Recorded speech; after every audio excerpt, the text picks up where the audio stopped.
Setelah memilih siapa yang terbaik untuk kita, setidaknya lakukan istikharah.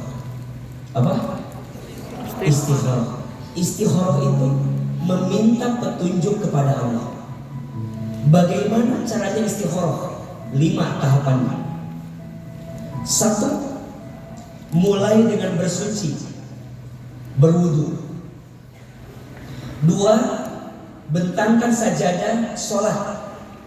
Ada yang menyebutkan sholat istikharah, ada yang menyebutkan sholat sunnah biasa, tapi niat untuk meminta petunjuk kepada Allah. 3. Zikir doa. Subhanallah walhamdulillah wala ilaha illallah wallahu akbar. Istighfar 100 kali. 4. Baca Quran. Biasanya setelah zikir dan doa, ambil Quran, buka Quran, ketemu ayat yang mana, boleh jadi itu petunjuk jawaban atas setiap pilihan yang kita minta. Dan yang kelima, berserah kepada Allah. Dan jangan menikah karena gengsi. Jangan menikah karena tuntutan. Jangan. Menikah itu karena kita tahu nikah itu ibadah. Nikah itu sekolah. Ibadah yang paling lama, sekolah yang paling lama. Maka tolong dipastikan dalam memastikan itu semuanya. Jangan cinta karena paras. Paras ada masanya. Sekarang glowing, mungkin besok glosor.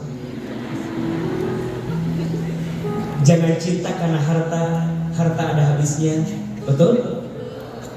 Jangan cinta karena pangkat jabatan ada pensiunnya. Tapi belajarlah mencintai karena kita tahu dia adalah orang yang membuat kita dekat dengan siapa? Allah. Dan ingat, kalau orang itu benar-benar takut sama Allah, rasanya dia akan takut menyakiti pasangannya. Karena menyakiti pasangan sama dengan menyakiti siapa? Allah. Siapa laki-laki yang paling baik? Siapa suami yang paling baik? Yang paling baik sama istrinya. Kenapa? Iya. Kenapa harus jadi istri yang bahagia? Karena anak tidak mungkin bahagia kalau ibunya tidak bahagia. Maka saya berpesan, bunda saya yang sudah menikah harus bahagia. Pulang dari sini senyum.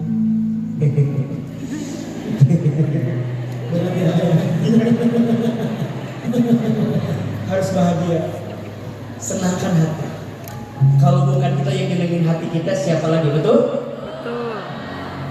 Dan Teteh juga belajar jadi istri yang baik. Siapa istri yang baik itu? Istri yang ketika dipandang menyenangkan hati suaminya. Istri yang ketika diperintah taat patuh kepada suaminya.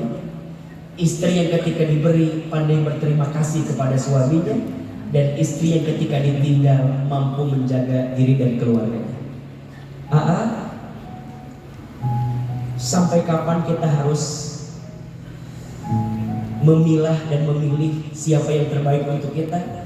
Sampai kita yakin bahwa bersamanya adalah kebaikan untuk kita.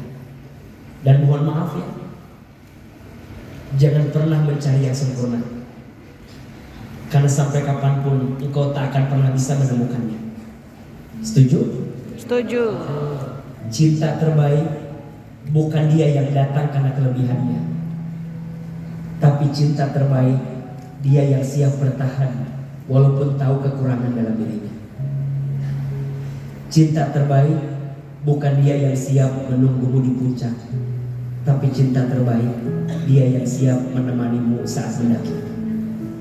Dan ingat, kepada semua yang ada di sini, jangan suka bertanya tentang sesuatu yang hanya Allah paling tahu jawabannya.